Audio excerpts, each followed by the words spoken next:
stuff, but it's still quite a large struggle, of life. And now problems have gone from, we had no food to too much food. Now we have, you know, we didn't really have mental health issues, but now we have lots of mental health issues, right? So problems have changed or evolved as one problem's gone away. So what I'm saying, so the point of that sentence was, this is not trying to sound bleak, but if you suddenly woke up in the last 5,000 years, 10,000 years, right now, in the future, at this given moment, it's probably the most interesting time to be alive. You're in the transition between um, us transitioning into a limitless society, limitless, unlimited money, unlimited resources, unlimited AI, unlimited humans, unlimited life. You know what I mean? You can live as long as you want. So we're in the transition phase, and I think we're all going to see it. Everyone watching this is probably going to see it and be part of it and choose to, you can always choose to stay, or you can always choose to leave, the earth. You might not want to be part of this, you know what I mean? Or you might not want to adopt it as all the stuff that's going to be happening. So I'm not saying this is a good thing to do, I'm just saying this is what the majority will push towards. And in a way, we already are pushing towards it. So, so what I'm saying is it is the most exciting time to be alive, like right now, which is,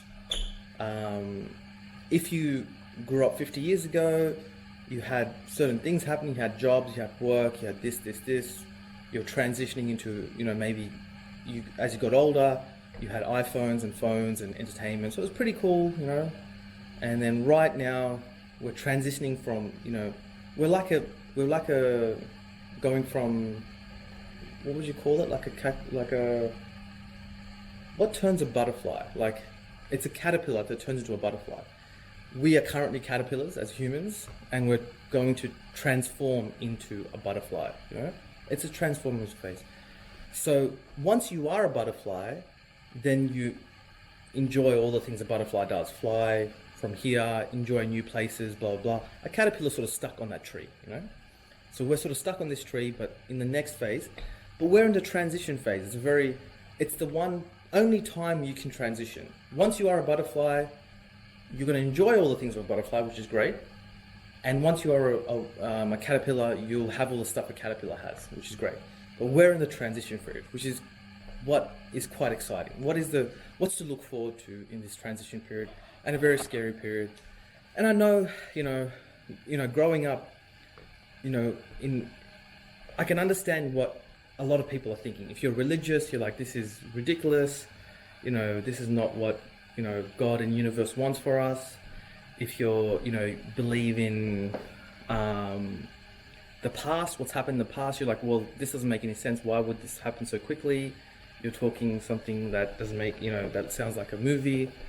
But anyway, let me give me a chance to show you how this is going to come past, right? So it's going to start slowly. So initially, you've got driverless cars, you've got factories that are people that are changing tires or packing shelves. They'll be replaced by robots. So what happens when the robots become sophisticated enough to do the hardest jobs, or even the simplest jobs? What if you're farming and that robots can make new robots and actually do the mining to make new robots and metals in, and run the whole factories and do all the farming? So now we all have free food, right, forever. All the land that's been degraded and is really bad, now we've got all the unlimited land again. What if we need resources out of the ground, but we don't want to ruin Earth? We just start, mining from asteroids, So you've got unlimited food, unlimited water, clean water. We've got, Australia, for example, has the biggest desert in the world, I think, or close to it. We could turn that entire thing to rainforest using desalinated water, using nuclear energy or solar power to clean the water, and the robots would, start planting trees and slowly transform the whole desert. Now you've got, that much land is like starting.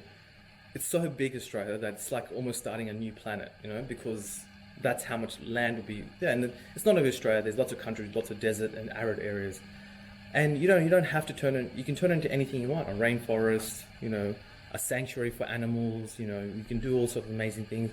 We can already sort of start to mess with the weather in a good way. Start to make it rain with clouds and everything.